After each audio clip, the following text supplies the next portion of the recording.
সুপ্রিয় শিক্ষার্থী বন্ধুরা, আসসালামু আলাইকুম। আশা করি তোমরা সবাই ভালো আছো। আমি নবম-দশম শ্রেণীর সাধারণ গণিতের ভিডিও দিচ্ছিলাম। আসলে জেনারেল ম্যাথ পড়তে গেলে বা সাধারণ গণিত পড়তে গেলে আমাদের সর্বপ্রথম যে জিনিসটা সম্পর্কে অবগত হতে হয় সেটি হচ্ছে বাস্তব সংখ্যা। আমরা যদি বাস্তব সংখ্যা সম্পর্কে যদি আমাদের যথাযথ জ্ঞান না থাকে, আমাদের কিন্তু অনেক প্রশ্ন বুঝতে এবং ধরতে কিন্তু সমস্যা হবে। এবং পরবর্তী যে সেকেন্ড চ্যাপ্টার সেট ও ফাংশন, এটাও যদি তুমি ক্লিয়ারলি খুব ডিপলি যদি ধারণা পেতে চাও, অবশ্যই তোমাকে কিন্তু বাস্তব সংখ্যা সম্পর্কে কী থাকতে হবে, খুব ভালো ধারণা থাকতে হবে। তো আমরা প্রথমেই সংখ্যায় চলে আসি। আমরা যদি বলি বাস্তব সংখ্যার ক্ষেত্রে আমরা কিছু সংখ্যা এখন একটু জেনে নিব, শর্টকাটে জেনে নিব, যেগুলো আমাদের আসলে না জানলেই নয়, আমরা সেগুলো জানার চেষ্টা করব। বাস্তব সংখ্যা শেখার আগে আমাদের সর্বপ্রথম যে সংখ্যাটির নাম চলে আসবে সেটি হচ্ছে স্বাভাবিক সংখ্যা। স্বাভাবিক সংখ্যা বা ন্যাচারাল নাম্বার। তো স্বাভাবিক সংখ্যাকে আমরা এরকম n দিয়ে প্রকাশ করি, যে এরকম n একটু বোল্ড হাতে দিয়ে আমরা প্রকাশ করি।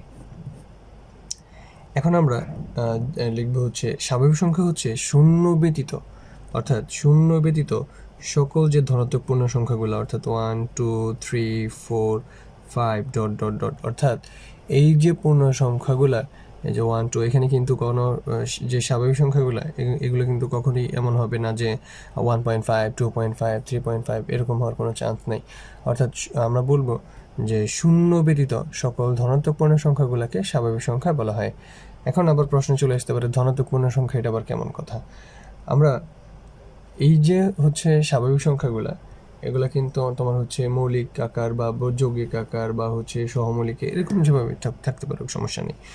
এই স্বাভাবিক সংখ্যাগুলাকে আমরা চাইলে বলতে পারি আর আরেকটা নাম আছে, সেটাকে বলা হয় ধনাত্মক অখণ্ড সংখ্যা। এর নাম হচ্ছে ধনাত্মক অখণ্ড সংখ্যা। অখণ্ড সংখ্যা। আচ্ছা, ধনাত্মক অখণ্ড সংখ্যাই হচ্ছে আমাদের স্বাভাবিক সংখ্যা। আমরা পরবর্তীতে চলে আসব। তো প্রথমে আমরা যেটা শিখলাম সেটা হচ্ছে স্বাভাবিক সংখ্যা। অর্থাৎ স্বাভাবিক সংখ্যার মধ্যে আমরা বলবো হচ্ছে 1 2 3 4 5 6 এগুলো সবাই হচ্ছে কি সংখ্যা? স্বাভাবিক সংখ্যা, যার আরেক নাম কি? ধনাত্মক অখণ্ড সংখ্যা। সেকেন্ড আমরা এখন যেটা শিখব সেটি হচ্ছে পূর্ণ সংখ্যা বা ইন্টিজার নাম্বার। পূর্ণ সংখ্যা। তো পূর্ণ সংখ্যাকে আমরা চাইলে z দিয়ে প্রকাশ করতে পারি, z দিয়ে প্রকাশ করতে পারি। অর্থাৎ পূর্ণ সংখ্যা হচ্ছে শূন্য সহ সকল ধনাত্মক এবং ঋণাত্মক সংখ্যাগুলোকে বলা হয় পূর্ণ সংখ্যা। অর্থাৎ এইখানে কিন্তু প্লাসের মানও আসবে এবং মাইনাসের মানও আসবে। আমরা যদি পূর্ণ সংখ্যাটাকে ভাঙানোর চেষ্টা করি তাহলে 3 রকম সংখ্যা পাওয়া যেতে পারে। কীরকম? প্রথমত হচ্ছে আমরা বলবো ধনাত্মক পূর্ণ সংখ্যা, ধনাত্মক পূর্ণ সংখ্যা, পূর্ণ সংখ্যা। আচ্ছা, ধনাত্মক পূর্ণ সংখ্যা এটাকে চাইলে আমরা কিন্তু জেড প্লাস লিখতে পারি, অর্থাৎ আমরা জেড প্লাস লিখতে পারি।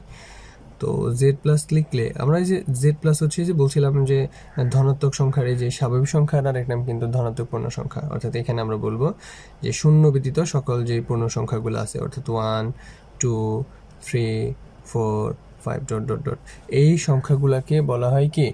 ধনাত্মক পূর্ণ সংখ্যা। এখন আসো আবার আছে কি ঋণাত্মক পূর্ণ সংখ্যা। তো আমরা চাইলে এখানে লিখতে পারি ঋণাত্মক পূর্ণ সংখ্যা, ঋণাত্মক পূর্ণ সংখ্যা। তো ঋণাত্মক পূর্ণ সংখ্যার ক্ষেত্রে আমরা এখানে লিখবো জেড মাইনাস, অবশ্যই একটু বোল্ড আকারে লিখবা। মাইনাস হবে কি? -1 -2 -3 -4 ডট ডট ডট, এই সংখ্যাগুলোকে বলা হয় হচ্ছে ঋণাত্মক পূর্ণ সংখ্যা। এবার খেয়াল করি, আমরা পূর্ণ সংখ্যার মধ্যে ধনাত্মক পূর্ণ সংখ্যাগুলো পেয়ে গেলাম, ঋণাত্মক পূর্ণ সংখ্যাগুলো পেলাম, কিন্তু এখানে একজন কিন্তু এখনো কি আছে? বাকি আছে। সেটা হচ্ছে শুধুমাত্র শূন্য সংখ্যা, অর্থাৎ শুধুমাত্র শূন্য আর কি। এই হচ্ছে আমরা পূর্ণ সংখ্যাকে লিখলাম। এর পরবর্তীতে যেই সংখ্যাটি নিয়ে আমরা আলোচনা করব, তাহলে এখন আমরা বলতে পারি স্বাভাবিক সংখ্যাকে আমরা কিন্তু আরেক দৃষ্টিকোণ থেকেও কিন্তু লিখতে পারতাম যে ধনাত্মক পূর্ণ সংখ্যা, ধনাত্মক পূর্ণ সংখ্যা। তো ধনাত্মক পূর্ণ সংখ্যার মধ্যে এখানে কি হবে? এটা আমরা আসলে তখন দেখছিলাম যে জেড প্লাস দিয়ে হচ্ছে প্রেজেন্ট করে, মানে অনেকটা একই রকম। এখন 3 নম্বরে আমরা যে সংখ্যাটি নিয়ে আলোচনা করব সেটি হচ্ছে মূলদ সংখ্যা, মূলদ সংখ্যা। তো মূলদ সংখ্যাকে আমরা চাইলে কিউ দিয়ে প্রকাশ করতে পারি, তো মূলদ সংখ্যা হচ্ছে আমরা বলবো যে সকল সংখ্যাকে আমরা চাইলেই পি বাই কিউ আকারে প্রকাশ করতে পারি, অর্থাৎ P divided by Q. P divided by Q যদি আকারে প্রকাশ করা যায়, আকারে প্রকাশ করা গেলে সেই সংখ্যাগুলোকে আমরা বলবো অবশ্যই মূলদ সংখ্যা। এখন পি বাই কিউ আকারে প্রকাশ করা মানে আরেক নাম হচ্ছে ভগ্নাংশ আকারে যদি প্রকাশ করা যায়, যেমন 2/3 সে কিন্তু স্বাভাবিকভাবেই কিন্তু ভগ্নাংশ আকারে আছে। আবার যদি কখন এমন হয় 1.2, তো এইটা কিন্তু একটা কি দশমিক আকারে আছে। তো আমরা এটাকে চাইলে কিন্তু অবশ্যই সাধারণ যে পি বাই কিউ আকারে প্রকাশ করতে পারি। কেমন, এখানে 1-2 এর জায়গায় 1-2, উপরে যা আছে তাই লিখলাম, দশমিকের জন্য একটা 1, পরবর্তী সংখ্যার জন্য একটা 0, অর্থাৎ এটাও কিন্তু একটা কি পি বাই কিউ আকারে প্রকাশ করা যায়, অর্থাৎ ইনিও একটা কি সংখ্যা, মূলদ সংখ্যা। তার পরবর্তীতে যে অংশটুকু আমাদের চলে আসে সেটি হচ্ছে অমূলদ সংখ্যা। অমূলদ সংখ্যা, আচ্ছা, অমূলদ সংখ্যাকে আমরা চাইলে কিউ প্রাইম দিয়ে প্রকাশ করতে পারি। অমূলদ সংখ্যা হচ্ছে যে সকল সংখ্যাগুলোকে পি বাই কিউ আকারে প্রকাশ করা যায় না, আকারে প্রকাশ করা যায় না। যে সকল সংখ্যাগুলোকে পি বাই কিউ আকারে প্রকাশ করা যায় না, ওই সকল সংখ্যাগুলোকে আমরা চাইলে কি বলতে পারবো, অমূলদ সংখ্যা। এখন কি এমন সংখ্যা আছে যাদেরকে চাইলে আমরা প্রকাশ করতে পারি না? সেটি হচ্ছে আমরা যদি এমন বলি যে 3.555 ... একটা অসীম দশমিক ভগ্নাংশ, তো আমরা চাইলেই কিন্তু এই অংশটুকুকে কখনোই পি বাই কিউ আকারে কি করতে পারবো না, প্রকাশ করতে পারবো না। এর জন্য এটি একটি কি সংখ্যা, অবশ্যই অমূলদ সংখ্যা। সর্বশেষ আমাদের যে ব্যাপারটি চলে আসে সেটি হচ্ছে আমরা বলতে পারি মানে সর্বশেষ যে অংশটুকু সেটি হচ্ছে বাস্তব সংখ্যা। এর ভিতরে আরও অনেক সংখ্যা নিয়ে আলোচনা করা আছে, কিন্তু এই কয়েকটা জিনিস আমাদের খুব ভালো করে জানতে হবে। একটা হচ্ছে বাস্তব সংখ্যা বা যেটাকে আমরা বলি রিয়েল নাম্বার, যেটাকে আমরা রিয়েল নাম্বার বলতে পারি। আচ্ছা, বাস্তব সংখ্যার ক্ষেত্রে যে অংশটুকু আমরা এখানে আলোচনা করব, যে সকল মূলদ কি সকল মূলদ এবং অমূলদ সংখ্যাগুলোকে বাস্তব সংখ্যা বলা হয়, অর্থাৎ সকল মূলদ এবং অমূলদ সংখ্যাকে বাস্তব সংখ্যা বলা হয়, সংখ্যাকে বাস্তব সংখ্যা বলা হয়। আসলে সহজ ভাষায় বলতে গেলে এই পৃথিবীতে যত ধরনের সংখ্যা আছে সবগুলো সংখ্যাকে কি সংখ্যা বলা হবে, বাস্তব সংখ্যা বলা হবে। এবং আমরা যত ধরনের সংখ্যা নিয়ে আলোচনা করব সবাই কিন্তু কার আন্ডারে, বাস্তব সংখ্যার আন্ডারে। আমরা একটু খেয়াল করে দেখি, এই যে স্বাভাবিক সংখ্যার এখানে কিছু রেস্ট্রিকশন আছে, যেমন হচ্ছে এখানে 1 2 3 4 5, এখানে কিন্তু মাইনাসের সংখ্যা কিন্তু আসতে পারবে না। সেক্ষেত্রে দেখা যায় যে স্বাভাবিক সংখ্যার চাইতে পূর্ণ সংখ্যা কিন্তু কি অনেক বেশি। আবার এইখানে আবার কিছু কিছু সংখ্যা আছে যেগুলোকে হচ্ছে পি বাই কিউ আকারে প্রকাশ করা যায়, তো সেগুলোর সংখ্যা কিন্তু আর অনেক বেশি। তো আসলে প্রকৃত অর্থে সবচেয়ে বেশি সংখ্যা কিন্তু কার মধ্যে আন্ডারে, অর্থাৎ এখানে যারা আছে সবাই কিন্তু কার আন্ডারে, অবশ্যই বাস্তব সংখ্যার আন্ডারে। আমরা এখন হচ্ছে একটা বাস্তব সংখ্যার ক্লাসিফিকেশন দেখাবো, যে বাস্তব সংখ্যাকে কিভাবে ভাগ করা যায় এবং বোঝার চেষ্টা করব। তো আশা করি তোমরা এই অংশটুকু বুঝতে পেরেছো। তোমরা মানে মোটামুটি আমাদের পড়ার জন্য এতটুকু জানাটাই মানে জানলে মোটামুটি হয়ে যায়। আমরা এখন বাস্তব সংখ্যার একটু ক্লাসিফিকেশন দেখার চেষ্টা করব। আসলে ক্লাসিফিকেশন দেখার চেষ্টা করি, তো প্রথমে আমরা লিখব হচ্ছে বাস্তব সংখ্যা।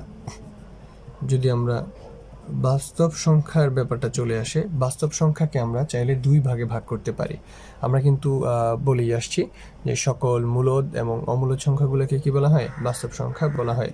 তো আমরা বাস্তব সংখ্যাগুলোকে চাইলে আমরা দুই ভাবে ভাগ করতে পারি। কয় ভাগে ভাগ করা যাবে, দুই ভাগে আমরা ভাগ করতে পারি। এই যে আমরা এখানে দুই দিকে ভাগ করে নিব।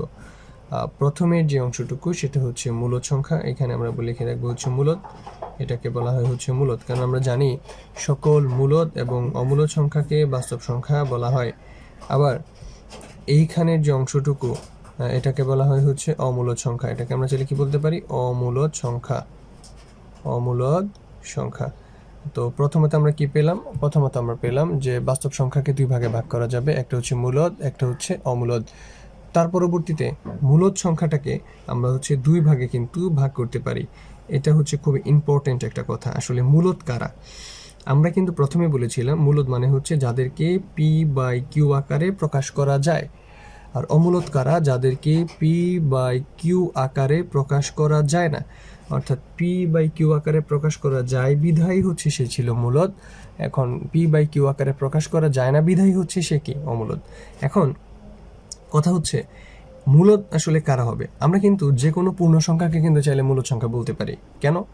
কারণ আমরা যদি এভাবে বলি, যেমন এখানে আমরা যদি চিন্তা করি যে এখানে 1, এটা কিন্তু একটা কি সংখ্যা? পূর্ণ সংখ্যা। আবার ধনাত্মক পূর্ণ সংখ্যা, আবার কিন্তু স্বাভাবিক সংখ্যাও। কিন্তু সে কিন্তু স্পেসিফিক, তার পরিচয় কিন্তু সে কিন্তু পূর্ণ সংখ্যা। তুমি চাইলে কিন্তু এর নিচে যদি একটা বলো যে আমি 1 লিখবো, অথবা 2 এর নিচে যদি বলো যে এখানে একটা 1 লিখবো, তাহলে কিন্তু সেটা কিন্তু একটা ভগ্নাংশ আকারে প্রকাশ করানো যায়। অর্থাৎ এটা একটা কি সংখ্যা? p/q আকারে মানে ভগ্নাংশ সংখ্যা। তাহলে মূলদ সংখ্যাটা হবে দুই রকম। একটা হচ্ছে সরাসরি হচ্ছে পূর্ণ সংখ্যা, আমরা যদি বলি সরাসরি হচ্ছে পূর্ণ সংখ্যা, এবং আরেকটি হচ্ছে কি, আমরা চাইলে যেহেতু পূর্ণ সংখ্যা আরেকটা লিখতে পারবো, সেটা হচ্ছে ভগ্নাংশ সংখ্যা।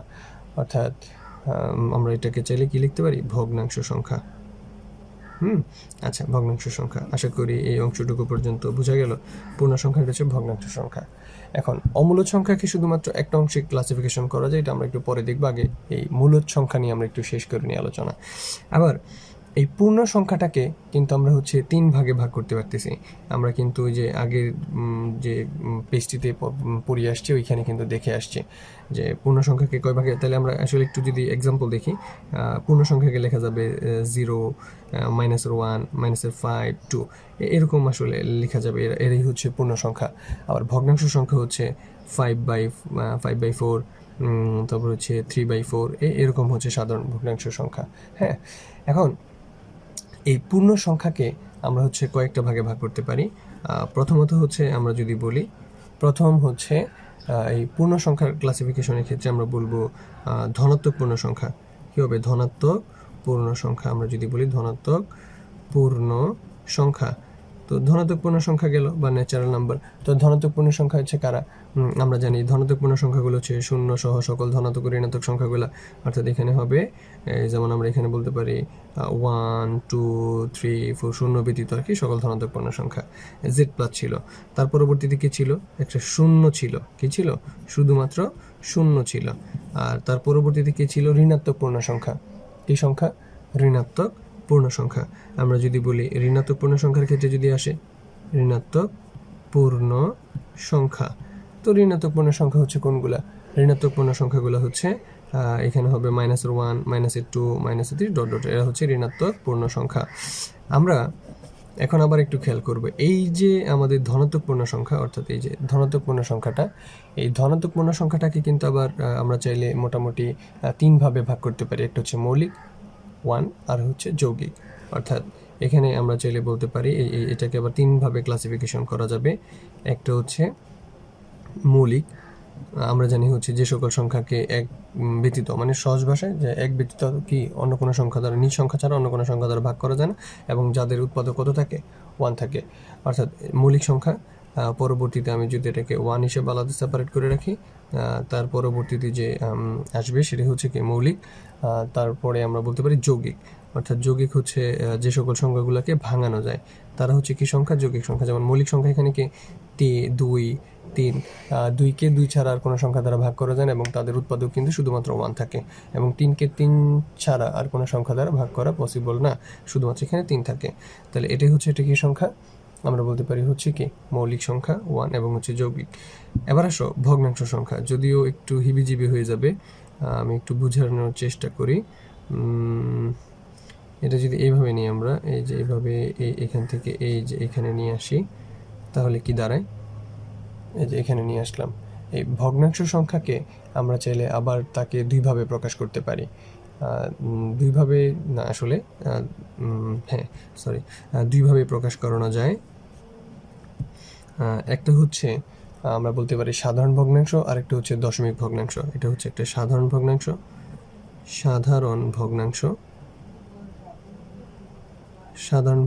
আর একটা হচ্ছে দশমিক ভগ্নাংশ।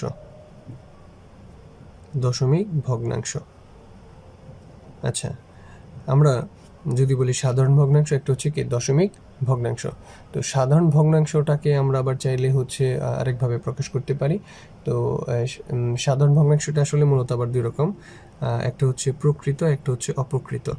একটা হচ্ছে কি প্রকৃত ভগ্নাংশ, আর একটা হচ্ছে অপ্রকৃত ভগ্নাংশ। তো আমরা একটু দেখার চেষ্টা করি প্রকৃত ভগ্নাংশ কারা আর অপ্রকৃত ভগ্নাংশ কারা।